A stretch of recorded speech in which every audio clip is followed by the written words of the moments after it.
All right. Hello, everybody, and welcome to another episode of the Couch Warrior podcast. As always, I'm your host, Mike, and we're coming off of a break week to break down UFC 287. And I'm joined for the first time on the show by Narco Cop, one of the sharpest in the space. Thanks for coming on, man. How are you feeling about this card? What's up, my friend? Thanks for having me. Feel like it's a pretty good card, some good matchups. Betting wise, I might not be too heavy on this card, but yeah, I always try to find spots and props, and yeah, I'm looking forward to the card after a week off for UFC. Yeah, it's not my favorite pay-per-view, definitely not from a betting perspective, but a few fun fights, super hyped for the co-main event and the main event. So those will be dope to talk about, but we can hop right into it. For the first fight here, we've got Sam Hughes versus Jaqueline Amorim. Hughes 7-5-0. She's 30 years old, 5'5" with a 65-inch reach, training out of Fortis MMA. Amorim 6-0, undefeated as a pro, 3 years younger, 2 inches shorter. Gonna have a 3-inch reach advantage, American top team for her. What's up, Victor? Thanks for tuning in, man. And why don't you start us off, Narco? What you got here? Yeah, I don't have a play on this. I do think the line's a little bit too wide here. Um, just because I know everybody I've been seeing is jumping on Amorim this week, but I mean, how does she look after round one? We don't know. How does she look after getting punched in the face? We don't know. Because she hasn't. She's rolled over all her opponents. So 6-0, fine, looks good. Her grappling is very high level. Um, but again, she's subbing girls that are just not very good and running through these chicks. So um, Sam Hughes is not the best grappler, but I do like her get up game. She really doesn't get held down by anybody. She gets taken down, but again, it's tough to hold her down. She gets right back up. She is, training at Fortis there, so she's getting decent looks.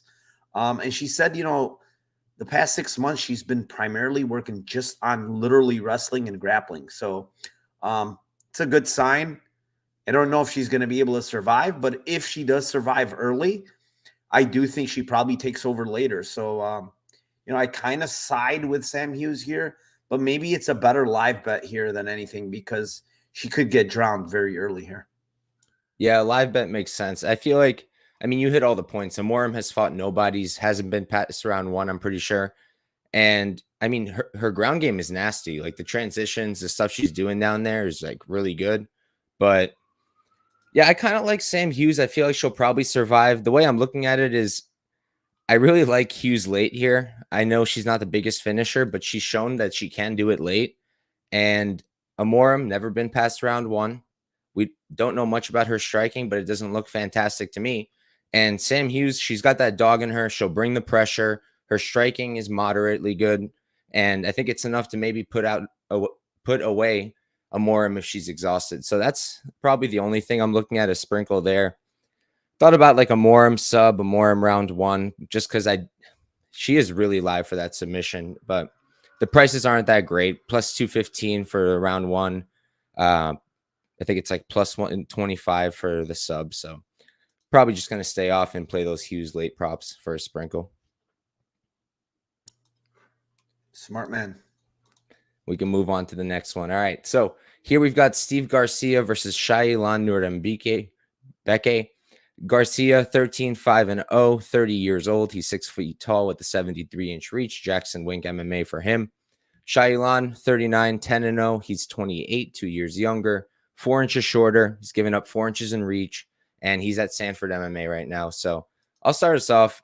I went with the under here, minus 145 for a unit. I think both of these guys have an ability to finish, more so Steve Garcia. I think on the feet, he's going to be really deadly. Shayilan, a little bit hittable. He's very like hooky with his strikes. He does best inside in the pocket rather than at range. So I think Garcia is going to be able to knock him out. I think Shayilan could finish him as the fight goes on the ground. So I like that under. I almost took Shayilan for like a parlay or something because I think he will get that grappling going, but I decided to stay off because A, the striking, and B, Garcia could wrestle too. So I'm just going to stick with my under. What do you think for this one, Narco? Yeah, I could see the under here. I'm just afraid of Shayilan just fucking getting takedowns and laying there. You know, and the only thing I do kind of like here is Garcia by submission. I think that's something to look at, just because he throws shit up from the bottom. He does have a triangle choke, and we saw like Nuerdanbieke like puts himself in shitty spots when he's on top. So I could see a way where Garcia, gets something sneaky here, but I don't have anything. This is another fight where I know Garcia comes out like a bat out of hell, and he throws big left hands, and I could see him knocking out this Nuerdanbieke guy. But this guy seems to be, pretty durable. He's been landed on pretty big. I think I remember Soriano was landing on him pretty big. Kulabal landed on him pretty big. I mean, he seems to be taking punches pretty well now. Maybe because he's on some good stuff, because he looks a little different. When you go watch the Zhu Rong fight and you watch him now, this guy looks like a different guy. He's packed on a lot of muscle. So I don't know what to think of this fight, to be honest. I wouldn't lay this number with this Shayilan guy just because I can't trust him. Like, who has he beat? TJ Brown, kind of sweaty fight. Sean Soriano, who we know gasses really bad. And Derek Minner, I mean, we know the story behind that one. So, I mean, nothing really impressive. No impressive wins. And Steve Garcia can crack, man. So, yeah, for me, it's a pass right now. I would side with, honestly, at this price with the dog. Yeah, I agree. I think right now that's probably the way I'd do it if I had to play a money line. But we can move on to the next fight. Another line I think is a bit too wide, more than a bit. Trey Ogden versus Ignacio Bahamondes. Ogden 16-5-0, 33 years old. He's 5'11" with a 72-inch reach. Marathon MMA is what I've got for him. Bahamondes 13-4-0. He's 25, so he's 8 years younger. Going to be 4 inches taller. He's got a 3-inch reach advantage. VFS Academy for him. Why don't you start us off, Narco? What do you think? Yeah, interesting fight, man. Ogden's coming off a fight where he was supposed to fight 2 weeks ago. It didn't end up happening because his opponent was in the hospital. And he had a really terrible weight cut. He said it in his interview. He had to he rented an Airbnb, asked them if the sauna or whatever, the bathtub was working. They said yes. He gets there, it's not working. Then he goes outside or something and checks their sauna. It's not working. Then he had to go to Export or some other fucking fitness place. He called before to ask him if their sauna is working. They said, yeah. He gets there, it's not working. So ultimately, I forgot how he did it, but he cut the weight. He sat in a sauna for like hours somewhere else and eventually cut the weight. And then he gets a phone call saying, hey, your opponent's in the hospital after he makes weight. So he was miserable. I don't know what to think. Like 2 weight cuts in 2 weeks. He said he ate himself all the way up to 180. So he went up to 180. Now he's got to cut to 160, which is okay. It's not 55 anymore. I like over here, man. I think the over is pretty safe. I know Bahamondes, there's a lot of volume, but I don't think he has a lot of power in his hands. I mean, most of his like stuff comes from like kicks, right? Like head kicks. You go look at his record. It's a wheel kick. It's a head kick. It's a front kick. All types of kicks for his knockouts. But as far as his hands, I don't think he has a lot of power. I think Ogden's pretty durable. I don't think Ogden's going to be able to finish this guy, even if he gets takedowns, because Bahamondes is long and he seems to use his limbs pretty well when he gets taken down. He's reversed a bunch of guys, so he's hard to keep down as well. So I like the over here. I like the over. I got plus 105. That's gone. I think fight goes at plus money is good too as well. I think both guys are very durable. And the only thing I'm really afraid of is Ogden shooting a takedown and getting choked, because Bahamondes has a good front choke series. So, yeah, I mean, that's it for this fight. I like the over. A thought I actually had was fight ends in sub, because I do think Bahamondes could possibly get like a guillotine while Ogden's shooting, and Ogden's got a good sub game, but I don't remember what the price is on there, and Best Fight Odds doesn't have it right now. For me, I'm on Bahamondes. I think that's the side, but like not going to lay that chalk on a minus 340. Ogden is a good wrestler. That said, it hasn't been working in the UFC really. I mean, he went 1-9, I think, on Zelluber, and Zelluber fought like ass that fight. I don't know what was going on there. And even then, like Ogden, most of his significant strikes, I think like 50 of them were leg kicks, almost the same thing that Levitt did to him. So it's not like I'm expecting him to have a lot of success on the feet. I'm pretty certain Bahamondes will throw a lot more than Zelluber did. But to give Ogden a little credit, he's kind of been preparing for this matchup now, for this kind of matchup for a long time. Zelluber, Torres, Bahamondes all have really similar striking styles, similar frames, and he probably needs a similar approach for each one. So he's been preparing for a while. The weight cut I am concerned about. He's a wrestler, though. I mean, I wrestled just in high school, and I did 20-pound weight cuts. Like, you can do that in 2 weeks in high school. So I imagine he should be fine, and he's probably used to it, but I can't imagine it's healthy for him. So, yeah, the pick is Bahamondes. I like your over, and I've been looking at Bahamondes by decision, but it's plus 150, so I might as well just do fight goes plus 105 if I do that. And that's probably what I'll end up doing. Can move on to this next fight. Here we've got Cynthia Calvillo versus Lupita Godinez. Calvillo 9-5-1. She's 35 years old, 5'4" with a 64-inch reach. Says Team Alpha Male on Tapology. I don't have otherwise. If you know Narco, just say it whenever. Who is that? Sorry, Calvillo. I feel like she's not still there, right? She is not there. Let me check my notes. She's somewhere else. She's at Syndicate. She's at Syndicate. Okay. And Lupita Godinez, 8-3-0. She's 29, 6 years younger, 2 inches shorter, giving up 3 inches in reach. And I believe Titan MMA is still correct. I remember seeing it on her Instagram. But I'll start us off. I mean, my gut reaction to the line was Calvillo. I faded Lupi with Angela Hill. But after doing the tape, I do think Lupi's the side. I just think that Calvillo doesn't do enough to win fights. She doesn't do enough to win minutes. Her striking is meat and potatoes. You could say the same with Godinez, but I think her striking has been improving. Her boxing actually looks pretty good lately.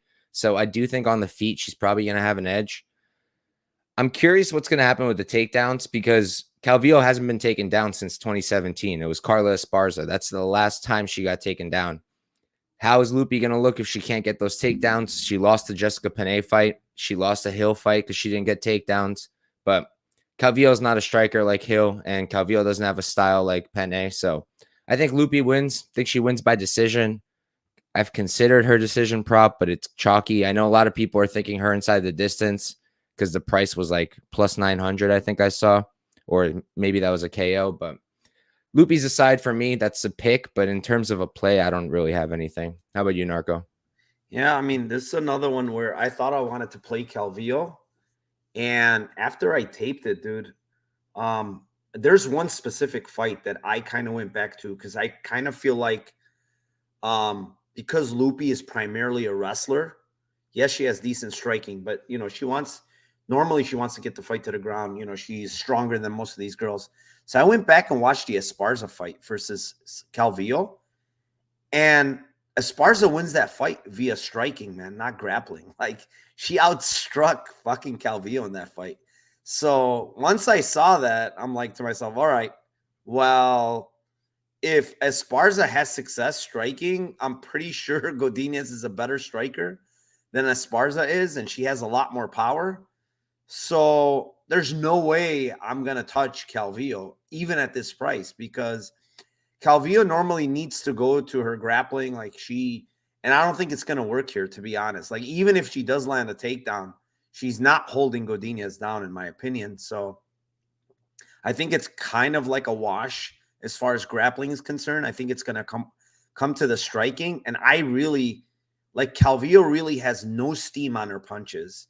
I don't even like her striking in general. I think Godinez might even be the better striker here, and she has a lot more power. And the other aspect is, the big aspect is, one girl to me is tough and gritty and durable. The other kind of doesn't like getting hit, dude. And I think it's Calvillo. So Nothing for me here. I'm not laying minus 300 in WMMA. But I might look at a prop here later in the week to see how they open up on like FanDuel and stuff like that. Yeah, the one prop I was just pulling up is maybe Loopy round 3, something I'm thinking about, but we'll see. I don't know if she's got the same finishing ability as like Andrade, but Andrea Lee, great striker, but she got that. It was a weird stoppage. It was like with the corner, right? I think basically, what's her name quit? Calvillo Calvillo, quit. right? Yeah. Yeah. But yeah, we can move on to the next fight. Here we've got Karl Williams versus Chase Sherman. Williams, I believe, is coming in on short notice. Sherman was originally fighting Chris Barnett. I had that under, and I was really happy with it, so that sucks. But Williams is 8-1-0, 33 years old, 6'3" with a 79-inch reach. ATT Atlanta is what they have here on Tapology. Sherman, 16-11-0. He's also 33. 1 inch taller, 1 inch reach disadvantage, and he's at Sanford, if my memory serves me correctly. And why don't you start us off, Narco? Yeah, I mean, pray for me because I got a bet on Chase Sherman at plus 385. I mean, who do I think wins? I think Karl Williams wins. Should Williams be minus 500? I don't think so. Like, this guy was just minus 270 against Bresky, who's probably the worst fucking heavyweight out there. He's got no gas tank, no takedown defense. His striking is ass. Shit get up game. Like, I can go on, and he was minus 270 against that guy. And he had hand on his hips in the third round, dead tired after literally not really working that hard, just grapple fucking this guy and being on top, yet he was death gassed in the third round.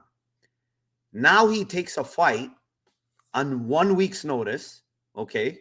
We have no idea what kind of shape this guy's in right now, knowing that this guy death gassed just previously in his last fight.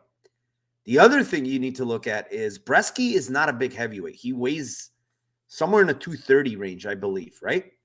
This is going to be the biggest heavyweight he's faced in Chase Sherman. He's 6'4". He's like, whatever, close to 260, right?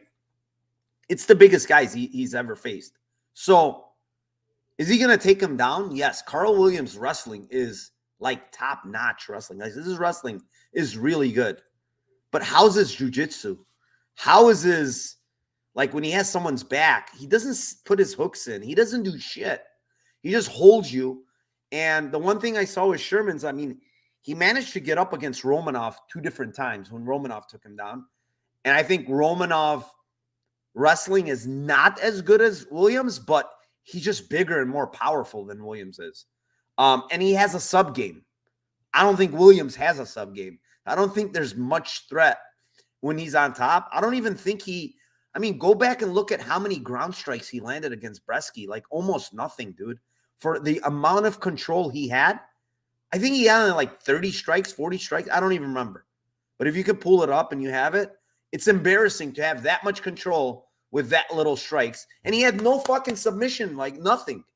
So, and he's still gassed out. So my thing is, Chase Sherman is bad. Don't get me wrong. He's not a good fighter, but he's the more experienced fighter. He's the one with the full camp. He's the one that trains in a better camp.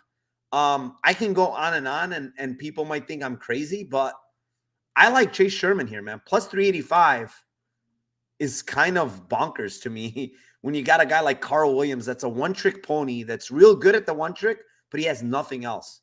So I'll take Chase Sherman plus 385. Yeah, I also was super tempted on the dog. I mean, plus 385 is a great price, I think. Like you said, coming in on short notice, not a great look, but I'm also pretty sure he was short notice for his Dana White Contender Series fight with Jimmy Lawson.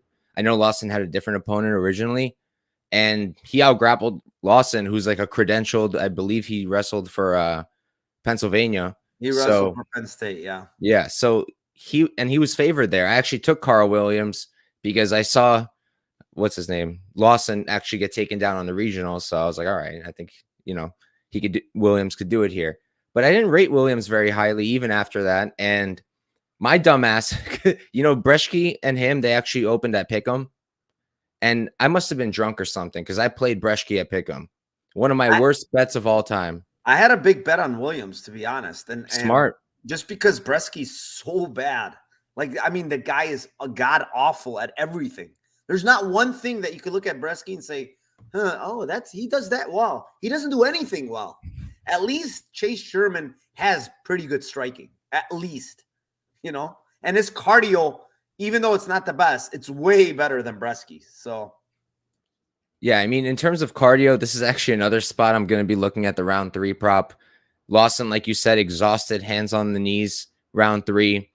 And something to talk about also, you brought it up. It was 38 significant strikes for him in that fight against Breshke, 38. And I think it was even lower for the Lawson fight, 24. And like that's been my problem with him is he's not doing anything on the ground with that control. And with the judging we have lately, where ground control with no damage means almost nothing, Sherman can steal rounds with just a few minutes, just a few moments on the feet. So I don't hate it. I can't do it. Just watching him get taken down and subbed by Jake Collier, I'll never forget that moment. I had a bet on Sherman because I just didn't see how Collier would do it. And that's certainly not how I expected it, but he did it. And the Romanov fight, I'm actually really glad you said you think Lawson is a better wrestler than him because I feel like so many people would say otherwise. And I just don't rate Romanov that highly. I think he got super just set up. But yeah, for this fight, I mean, the pick is going to be Williams for me, but no bet. Can't blame you for the dog shot, though. And we can move on to the next fight. Here we've got Gerald Meerschaert versus Joseph Pyfer. Meerschaert, 35-15-0, 35 years old, 6'1" with a 70, let's call it 78-inch reach. And I know that's not his camp on Tapology. Do you know where he trains, Narco? Who is it? Sorry. GM3. He was at Rufus Sport. Let me look here. I gotta check my notes. No, he's at Killcliff now. Okay, Sanford, nice. And Pyfer, 10-2-0, 26. So he's going to be 9 years younger, 6'2", 1 inch taller, giving up 3 inches in reach. Training out of, I know he's at, what's it called? Martinez, BJJ, and also what's the other one? Renzo Gracie Philly, right? Marquez MMA, yeah. Yeah, so I'll start us off here. I mean, again, my gut reaction was with the dog, GM3. I bet him against Bruno Silva, and he pulled it out for the boys. That was beautiful. I bet against him with Stoltzfus. Felt great having the dog there, and then he did his thing. And yeah, I mean, I think Pyfer should win, but GM3 is just one of these guys who he'll pull it out every time, just when you don't expect it. So I think Pyfer wins. I think he probably knocks him out. What I really liked about him is the way he goes to the body. I think he could really hurt Meerschaert there. My concern is I know he's training out of great gyms in terms of grappling, BJJ, but you look at the Ozzy Diaz Contender Series fight, right? He gave up his back to Ozzy, and you do that to GM3, you're probably going to get tapped out or go to sleep. So I've got my concerns with him. I think I parlayed him for 1 unit. Yeah, I did with someone later, but that's all I'm going to do. The over 1.5 was a little interesting, but I kind of feel like Pyfer is going to go for the kill.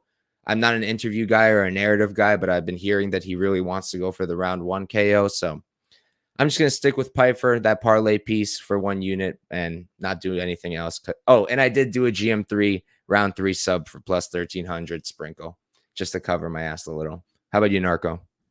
Yeah, I mean, I love Pyfer in this spot, to be honest. When you watch GM3 pulling off these wins out of his ass in the 3rd round, like Stoltzfus was on his way for a 30-27, if I'm not mistaken, in that fight. And that's a pretty bad look. I mean, Stoltzfus is okay. And yeah, he beat Pyfer in Contender Series, but not really.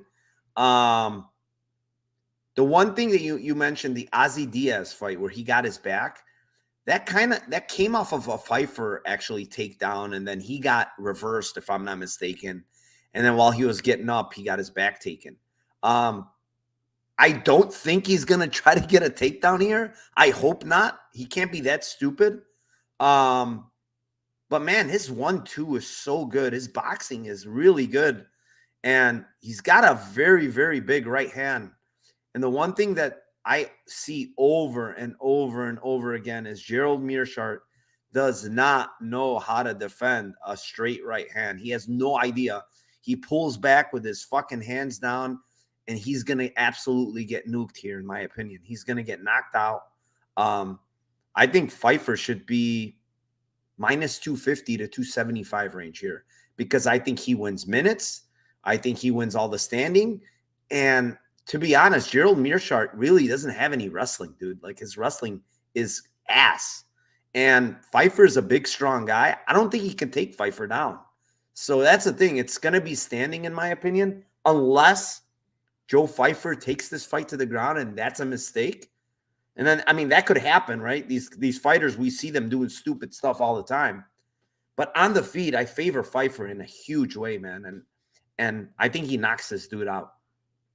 Not to mention, Meerschaert's like, what, he's pushing 30, what is he, 36, 35? Yeah, 35. So getting up there. Yeah, I'm definitely with you there. Kind of made me want to put more on Pyfer. I remember the price was coming down. It was like minus 178, and I was like watching it, and then it went back up. So we'll see what happens there. But I got 188, but I mean, MGM has limited me now. He was minus 175 yesterday. I was absolutely going to hammer him, and I can't bet it on MGM. So it is what it is. I had to take it somewhere else for a bigger price, but I still think it's value. Yeah, I mean, minus 188, I think, is still a good price. But we can move on to this next one.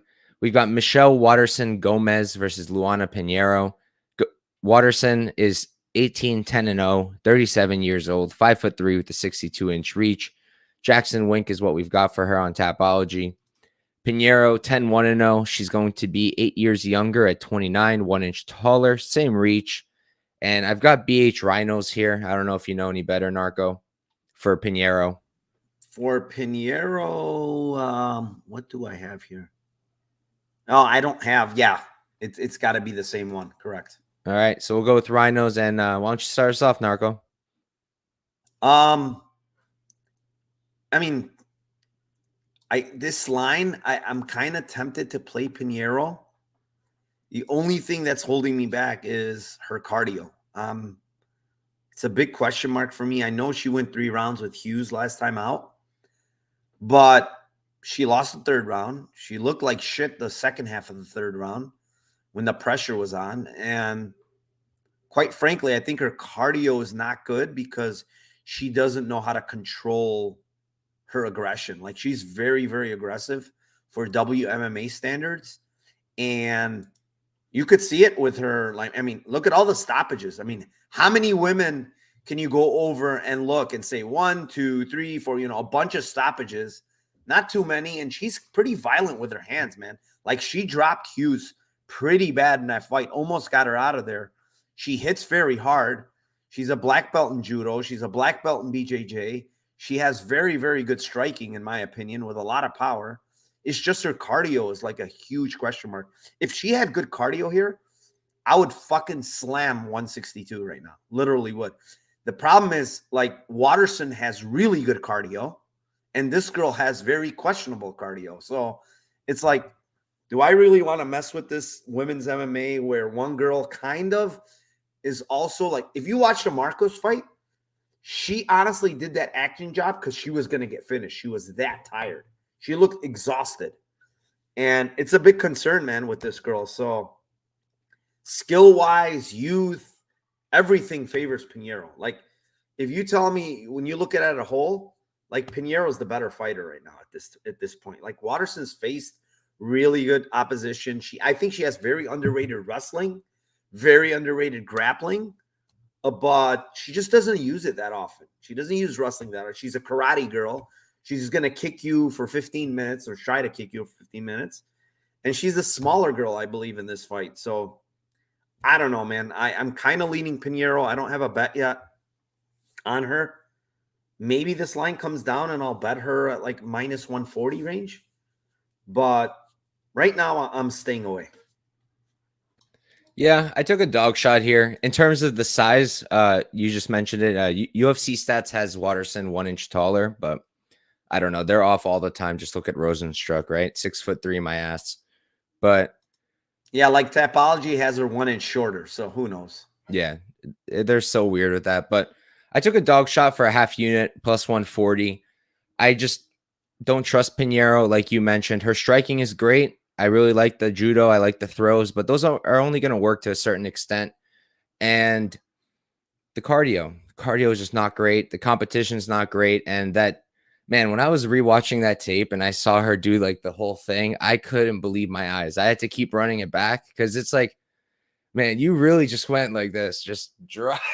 Like, I don't know what she was thinking. It was the most obvious thing ever. Just a really bad look. The one thing I think Waterson could win at range. I think that's where she's going to win the minutes. I don't love the whole kicking approach, but it gets the job done. As long as she's outlanding her, I don't think Pinheiro has enough power to really like put damage on her face. We saw her go, I believe, what was it? 5 rounds with Marina Rodriguez, took her shots with Lemos. She took those shots well, ended up getting subbed. But yeah, I think Waterson could win a decision. I mean, I think that Pinheiro skill for skill is better, but I just think right now, I think she's probably going to lose. So I took Waterson here and just a half unit shot for her. The one thing I will say also before we move on is like Waterson, she's probably going to go for those takedowns. And Pinheiro, she gets those throws off of girls pushing her against the fence, off the cage. So that could feed into her game if Waterson decides to wrestle. But we'll have to see. I hope she just sticks to the striking. I think she can win the fight that way. You really want to? I think she has to wrestle, man. You think so? Yeah, I honestly think she has to wrestle here. Like the optics. So the way I look at it is Waterson literally has zero power. And like it's like a bunch of kicks, like really, and she misses with a bunch of those kicks too. It's like, and then Pinheiro on the feet, like everything is with power, man. So, like, and Pinheiro's not that girl that's just gonna sit on the outside and let you kick her. She's gonna fucking like come in, throw big punches, and she's not that type of girl that's just gonna sit in just like a tit for tat striking affair. She's gonna really try to throw down. So, I don't think she's gonna allow Waterson to do that, but I do think grappling wise, I do think Waterson can possibly get her down and maybe win minutes that way. Hey, if she can do it, that would be great for my bet. I wouldn't mind it, but we'll have to see. We'll move on to the next fight. This one's got everybody talking. We've got Kelvin Gastelum versus Chris Curtis. Gastelum 17-8-0, 31 years old. He's 5'9" with a 72-inch reach. Where does he train? It's definitely not what it says here. Do you know? He's at fight ready. All right, that makes sense. Curtis 39-0, 35. He's 4 years older, 1 inch taller, 4-inch reach advantage. Extreme couture for him. And I'll start us off here. I mean, look, I get the love for Curtis. He's been a money machine for a lot of people. I've doubted him a few times, and it's just I don't like low volume counter strikers. I just don't. I don't back Derek Lewis's. I don't back Tyson Nam's. I just don't back people like that. I've taken a few shots on Curtis, but overall, I don't love betting the guy. I think his boxing is really crisp. I think his striking defense is really good, but he does leave his body open when he uses that high guard. He doesn't lead exchanges very often. He's not starting the exchanges. And I just think that Gastelum can do what Hermanson did, just better. I know people like I'm not worried about wrestling. Yeah, Gastelum has wrestling. Chris Curtis, I think it's 100% with like over 20 something takedowns attempted against him. So I'm not expecting Gastelum to come in here and out wrestle him. Probably push him against the fence a bit, but I think he can just outstrike him. I really do. If he uses his striking, uses that at range, pressures, uses that output, I think he should just win the minutes. Curtis is live to get that counter always. Crazy power. What is it? I have it in my notes. 17 knockouts. But Gastelum's also got a brick for a head, kind of like Pereira. So I don't see Curtis landing a knockout shot. So I took Gastelum minus 125 for 1.25 units. I envy anybody who got him at dog odds, opened at plus 145. I'm seeing he stayed like around that range for a decent amount of time. So I think he's the spot, definitely as an underdog. And what do you think, Narco? Yeah, I kind of feel like this fight is really close, man. I don't want to pick a side here. Um, I think you mentioned something like the fight against Hermanson, but I think the difference is like Hermanson's more of a mover. He's more of a guy that skirts the cage. He's more of a guy that just like kicks a lot and just throws a lot of volume, while Gastelum is like a plotter. He comes forward. He wants to tag you up. So the issue with that here is like he can get hit. Like he can get counterstruck here by Curtis. And I think it's one of those fights where it's going to be moments over volume, and we kind of talk about that, me and Tim, a lot. And I think this is that fight. Like moments, I think the moment's probably going to go to Curtis, but the volume is definitely going to be on the Gastelum side. Chin, I think both guys have great chins. Like even Curtis is very, very durable. But I think Curtis hits a lot harder as well. So with that being said, what I did play that I like here is Chris Curtis scorecards no action plus 100. I think he has the finishing ability more than Gastelum here. I know Gastelum has a great chin and everything, but you got to remember he's been dropped, he's been hurt, and Chris Curtis hits very fucking hard. So scorecards no action for Chris Curtis plus 100, I think is a great bet. Outside of that, I'm probably going to look at some other props, but I'm not touching the side here. If gun to my head, I'd probably take Gastelum just because of the volume, but I think it's a close call here. I think your scorecards no action bet is a great look. It's minus 115 now. You beat the line movement, at least on Bet Online, but I have a hard time seeing him win a decision, right? I don't want to say that. With the new judging, maybe, right? Yeah, I mean it's like that's what I'm saying. Moments over volume. Like, what are they gonna like? Are they gonna like the power punches that he's landing? That maybe he wobbles, maybe he wobbles Gastelum at some point, and that's what the judges like, or is it gonna be all the volume from Gastelum? So I wouldn't say he can't win a decision here, honestly. I think he can. It's just a matter of what these judges like in Florida. Who knows? And with that being said, I can't really pick a side here, man. It's a tough call. Makes sense to me. Yeah, Florida judging. I mean, in general, judging has been all over the place. They have to like unite that shit at some point because it's such a mess. But we can move on. For our next fight, this is a really fun one. We've got Raul Rosas Jr. versus Christian Rodriguez. Rosas Jr. 7-0 undefeated, 18 years old, 5'9" with a 67-inch reach. C-Rod 8-1-0, 25. He's going to be, what is that? I'm not a math person. 7 years older, 2 inches shorter. He's going to have a 4-inch reach advantage. I've got Rufus Sport for him. Rosas Jr. I couldn't place. I believe he moves around all over the place. But why don't you start us off, Narco? What do you think? Yeah, I think this is a great fight, man. I like both guys. I really like C-Rod in general, but they keep giving him these like crazy grapplers, and I have no idea why, because I think he's a really good prospect. I didn't like the fact that he got, body lock, trip takedown twice by Joshua Weems, who I think is not a very good fighter. But I mean, he was able to get back up on one of them, and on the second one, he ended up very sneakily putting a darce in there. Like, it was very nice how he did it, set it up, and he snuck in a darce and got Joshua Weems. The other thing that I like about Christian Rodriguez is he has extremely dangerous guillotines, man. When these guys are grappling him, like, his guillotines are nasty.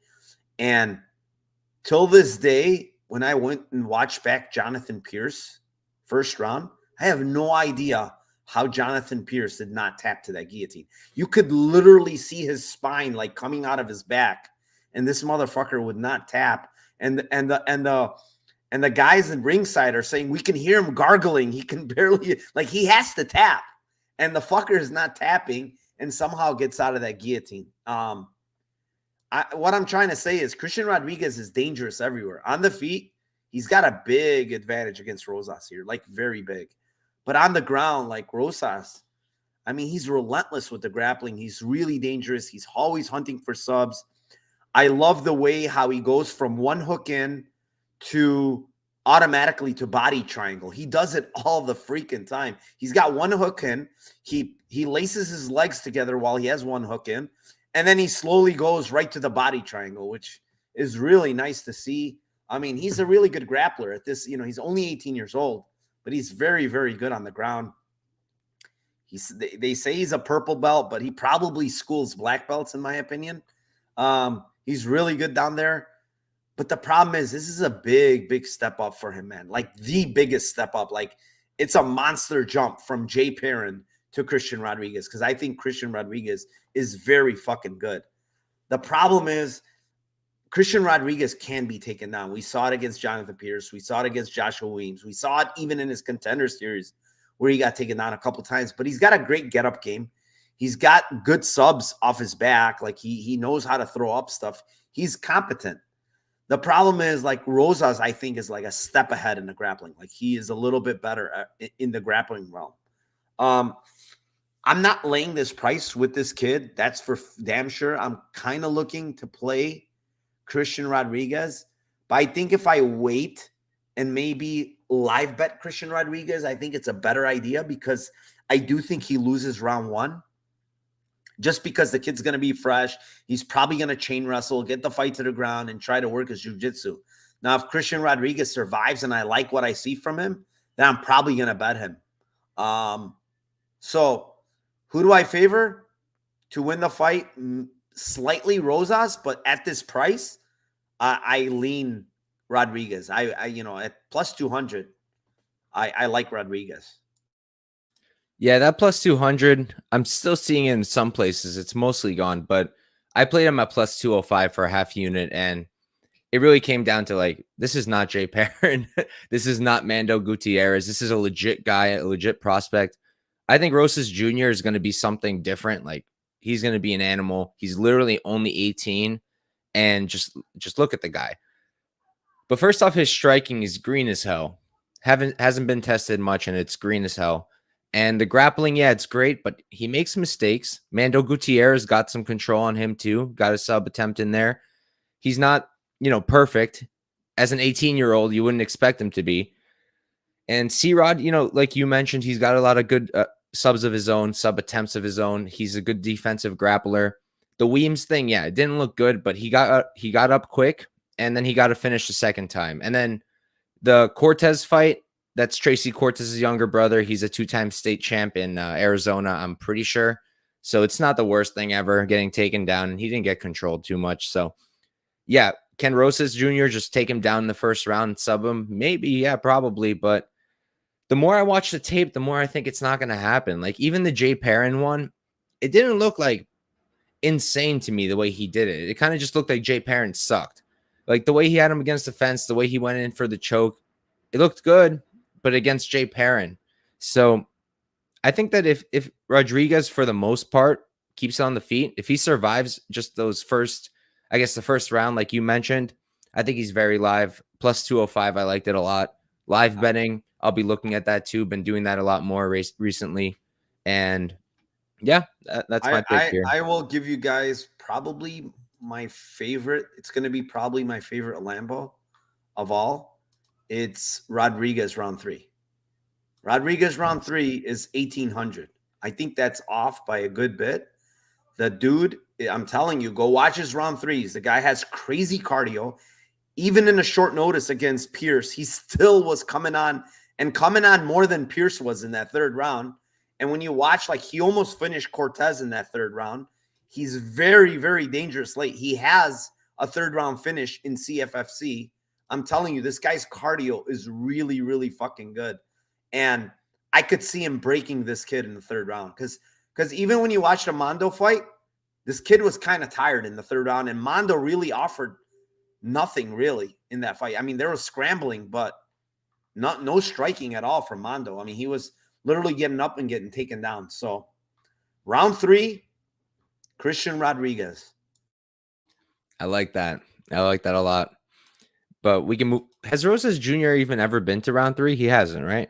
Yeah, against in the Contender Series. Gutierrez, he went to decision. Yeah, but he's been to round 3, I think, before. Let me check. I'm not sure. I Got thought it he up was. too. I thought he went to another one where. No, that was the only No, one. that was it. That was it. Round 2. The other one was round 2. Yep. Never even been to round 3 outside of that fight. So yeah, that round 3 prop definitely. There's been a lot that I've been looking at this card. I think I've already said like 4 or 5.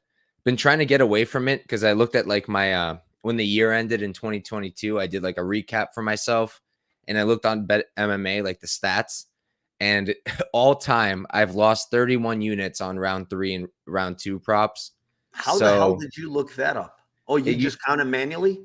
well, no, you can see for round like the round finish props, and I don't bet round 1 ever. So What do you mean by round? Where do you do that? Can you yeah, just yeah. tell me afterwards? Tell me afterwards. I mean, I could. It's no problem because if people want to check it out too. So you go to the person's profile, view handicapper stats that I Yeah. remember. Yep. I'm in there because I'm Waiting. kind of curious what mine are now. Yeah, I'm waiting for mine to load. Yeah, we can try again after the stream, or if it loads at some point. But yeah, Okay. you could definitely see it because I did, and they woke me up and made me not want to do them as much because I Yeah. thought I was doing pretty good. That's smart. I mean, if you're not doing good on those, why would you continue them? There's something wrong with the read or something, So yeah. Yeah, trying to focus more now. Just matchups that really make sense for it. Guys who tire out, guys who are great in round 3, that kind of thing. But we can move on. For our next fight, we've got Kevin Holland versus Santiago Ponzinibbio. Holland 23 9-0. He's 30 years old. 6'3", 81-inch reach. I've got Travis Luter, BJJ here. Pretty sure he does his own thing for the most part. Ponzinibbio 29 6-0. He's 6 years older. 3 inches shorter, giving up. That's a lot. Giving up 8 inches in reach. American top team is what we've got here. I'll start us off. Again, gut reaction right to the dog, to Ponzinibbio. I think that he hasn't looked terrible in his last few fights. In the Jeff Neal fight, I thought he looked pretty good. I know a lot of people didn't like the Alex Morono fight, but Morono's a dog. But that is one of the reasons I'm not on Ponzi. I think that if he decided to wrestle here, he could do this. He can win a decision. His wrestling isn't something crazy. He doesn't do it often, which is why I don't think he will. But Holland, time and time again, I mean, the takedown defense isn't there. He is really good at finding those subs. Tim Means comes to mind. But after all the tape, after thinking about it, taping again, I think Holland wins. I think he's just going to be much better at range. He's going to land the way more significant strikes. The output, I think, from both guys is going to match up. I think it's going to be high output till either someone goes away or the fight ends. And I do think we're going to remain on the feet for the most part. So I have to favor Holland. I think the line, honestly, at this point isn't terribly off. Minus 236 kind of makes sense to me, considering Ponzinibbio lately, definitely aging, definitely hittable. And with a guy who's got really good striking at range with big power, got to like Holland here. How about you, Narco? I'm on the opposite side. I just bet Ponzinibbio today at plus 220. My concern is obviously Ponzinibbio is getting a little older, 36 years old now. He's going to turn 37 this year. Getting hurt against Morono last fight, not the best look. But also, right, also, big also, when you go back just a year and 4 months ago, fought a really, really good and close fight against Jeff Neal. And Jeff Neal, to me, is a much better striker than Kevin Holland is.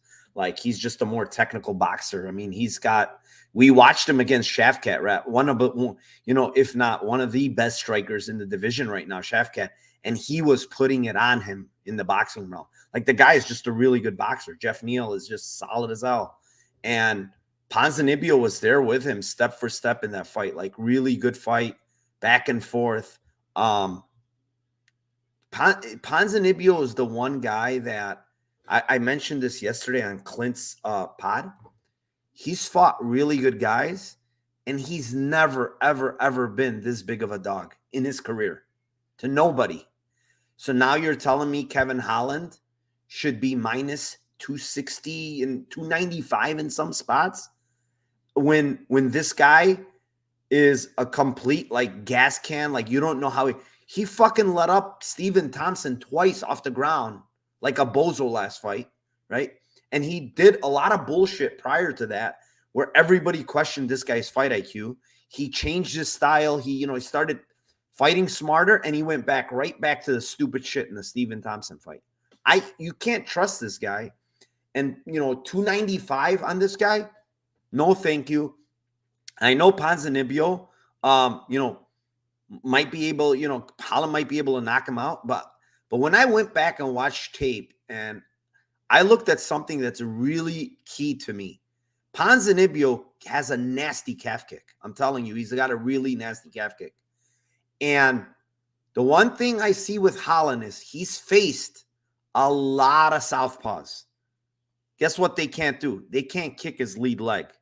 They cannot kick his lead leg because his lead leg is his left leg. So they cannot kick it. Ponzinibbio is orthodox, just like him. So he can kick that lead leg. And in the one fight recently that I watched of Holland against who was it? Alex Oliveira. 2 different times Oliveira dropped him with a calf kick. Twice in one round. He dropped him with the calf kick. You know what that tells me? He doesn't know how to fucking defend those calf kicks. 1. 2, he's got really thin legs, man. Like his legs are small. Alex Oliveira used them against him. And Darren Stewart way back used them against him. So go back and watch those fights. Those are the 2 righties, primarily righties, that he faced that calf kicked him. And that's what happened to him. He wasn't dealing well with them. So I think Ponzinibbio is going to use those. I think Ponzinibbio is very live here, to be honest, especially at this price. Like, he's got very good boxing himself. He's got very good power. The only thing is his chin kind of like going away, which I'm a little afraid of.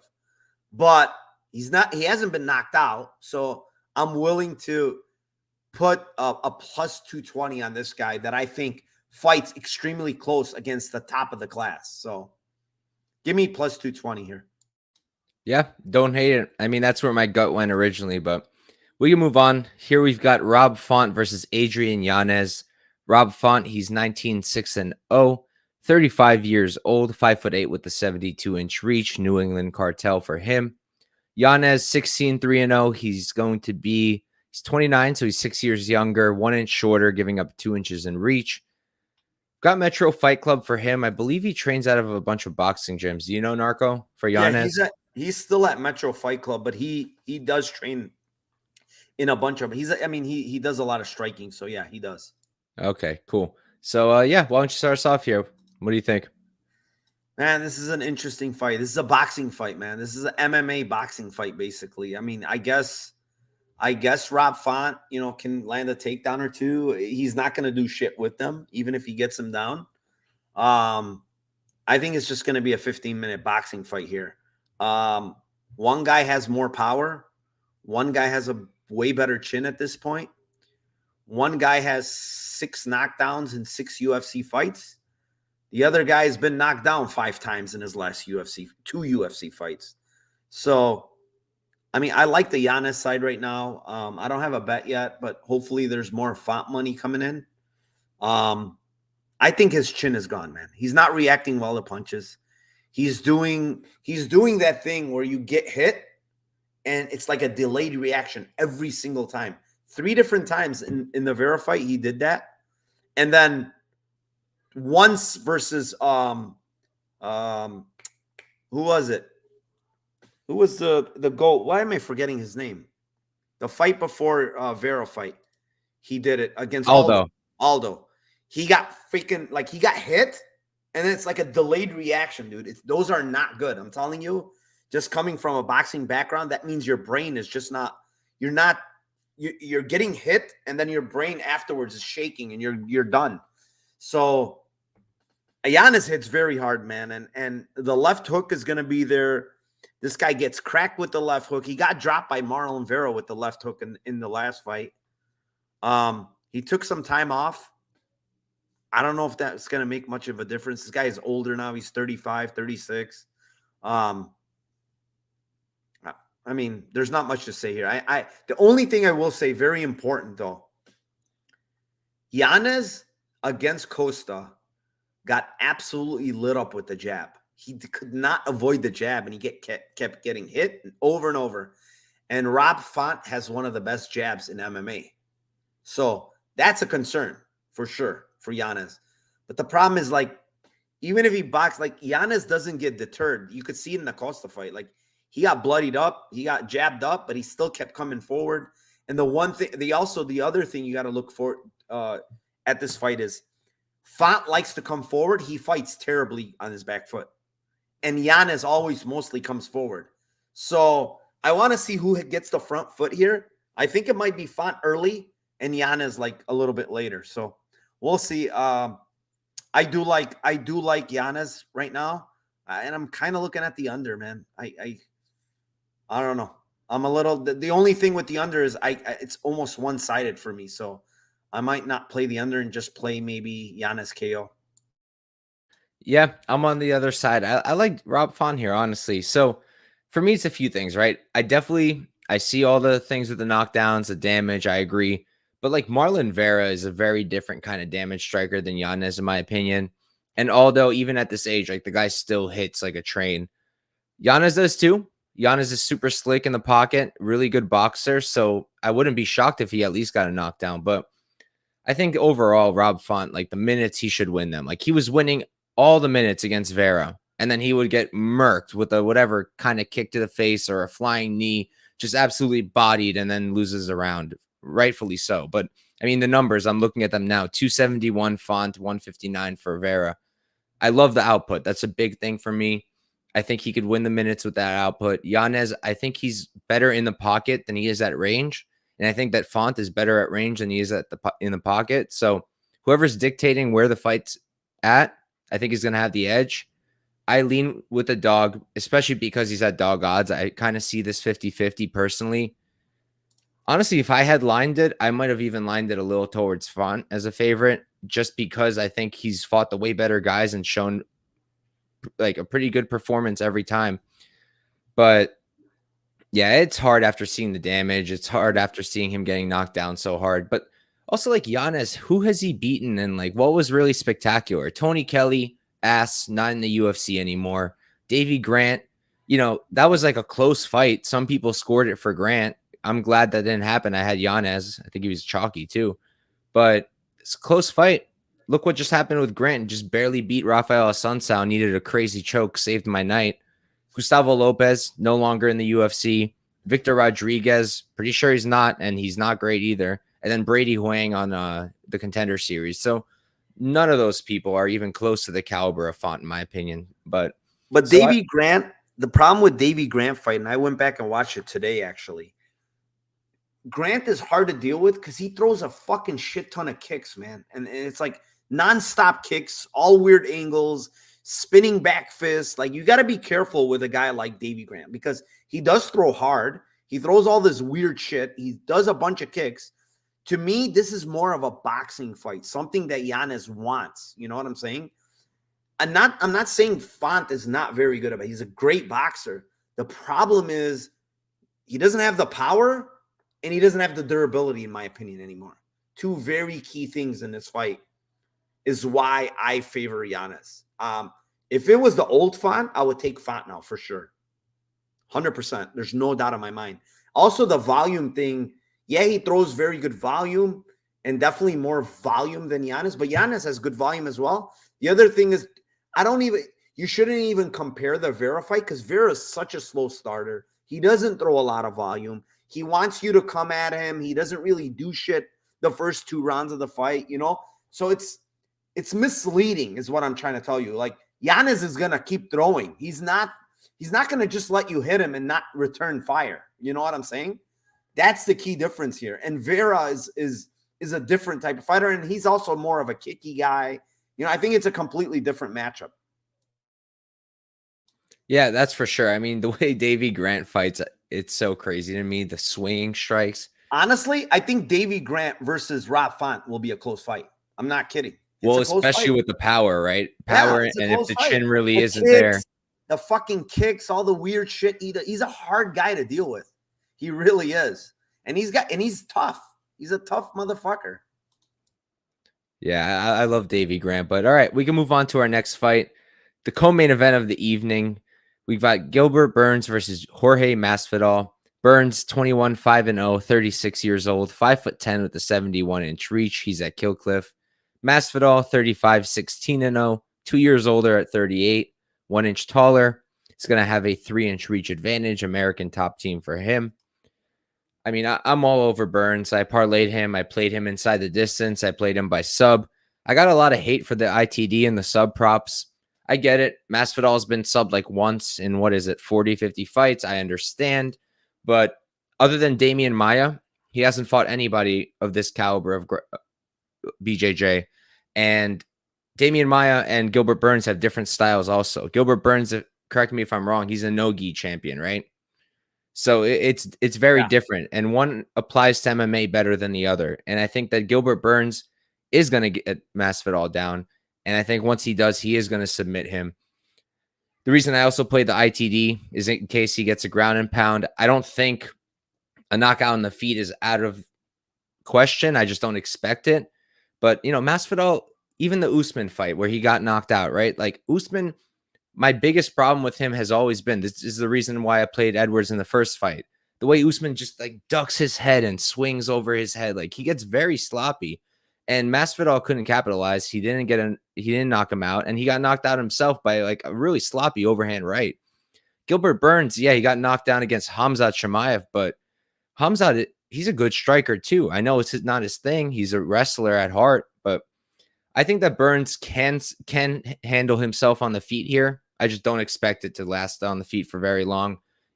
Look at the Magny fight, right? A lot of people thought we were going to decision there. I think I pussied out of playing the sub there. And what did Burns say after the fight? He said, my wife said, stop getting hit. Use your jiu-jitsu. And he did it in the first round and submitted Magny. So I do think he finds a finish. I do think he wins. I don't see it from Masvidal. I really don't. I think he'd need a knockout. And can he get it? Of course. He's got it. He's slick, but I just don't think so. How about you, Narco? Yeah, I mean, I like Burns' side here, man. Burns fought smart last time. I think he does the same thing. He knows what's up. He knows Masvidal has pretty shit takedown defense for the most part. He can get controlled. We saw it against Colby. Even Colby was trying to sink in a rear naked choke against him, which wasn't even close. But yeah, man, like I honestly don't see much from Masvidal of late. I think he's kind of like tanking.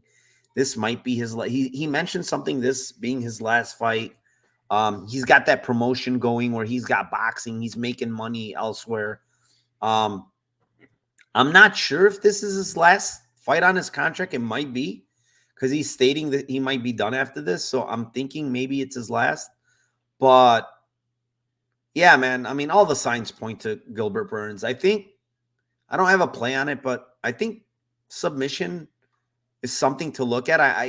When you look at Masvidal and you say, oh, well, Jorge Masvidal, how many fights in his career? Like he's got a shit ton, right? And you're talking over 50 fights. This guy's been subbed one fucking time, and he's faced good grapplers. Like that's the thing. Like you cannot say like he's faced Damian Maia's, right? He's faced, world-class grappler like Damian Maia. He's not a joke, right? And Damian Maia got that fight to the ground. I don't remember how many times, but he definitely got that fight to the ground a couple of times, let's say.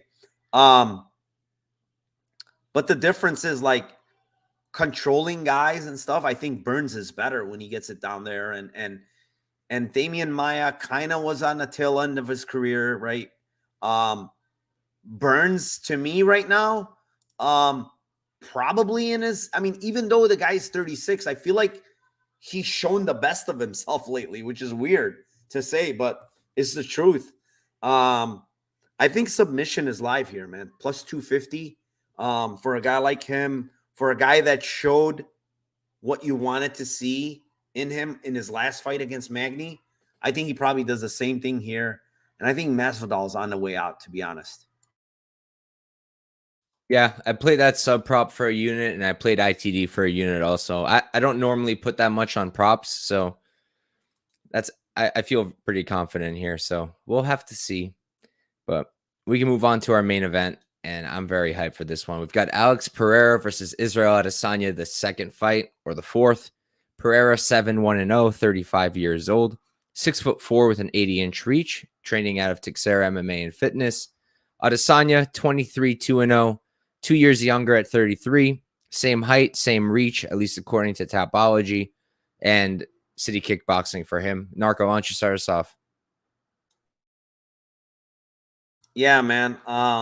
What a freaking great fight again, man. We get this one again a couple of weeks after the Usman fight where they fought again, and I'm having like bad vibes, honestly. I like Adesanya in this fight. Let's like put it out there. And you're getting a very generous price for a guy that was pretty much dominating their first fight. But the other thing you have to think of is like, why is this price tag where it is? Like, why, after watching, like, if any blind man watched their first fight, right? Adesanya looked minus 500, right? Before he got knocked out. So, like, why is it minus 125 in some spots? Why is it people are saying, oh, a champion can't be dog. Why can't a champion be dog? Whoever said that? Who made that thing up? So it's like you watch these guys fight in MMA. I forget about the kickboxing stuff. In MMA, you watch these guys fight, and Adesanya was a clear favorite in that fight. Yet, he's a very small favorite right now. And it's bad vibes for me just in the sense that it's 5 rounds. We saw Alex Pereira hurt him. We saw Alex Pereira has the equalizer and the power. He's like super dangerous, dude. The knee hurt him later in the fight. But also Adesanya almost finished him. Let people all know that Adesanya almost finished this guy early in round 1, was it, right? So it's not like Adesanya can't hurt this guy, because he can as well. It's just that Alex Pereira definitely has more power here, and he's the more dangerous guy. The way I'm leaning, because I don't want to really pick a side anymore, and maybe I get to Adesanya at some point, I don't know. But I think fight doesn't go minus 122. I'm kind of leaning that way, man. To be honest, I don't think there's going to be much grappling. I know there was a little bit of last time, but I think it's going to be on the feet. But I think one of these guys is going to get knocked out. And it could be Alex Pereira as well. I think minus 22, after seeing all the violence in the first fight, I don't think it's that bad. So 5 rounds again. I know it got lucky hitting last time, and I didn't have a bet on it. But I just think now they know each other a little more. They might even, Adesanya might sit on his punches more and say, fuck it. I hurt this guy the first time. I'm not going to just let him walk me down and do what he wants to do. So we'll see. I like the fight doesn't go right now. Yeah, makes sense to me. I did a write-up on this yesterday after retaping it, and I went in. I've got a lot that I was thinking about, but for me, it's a fight about adjustments.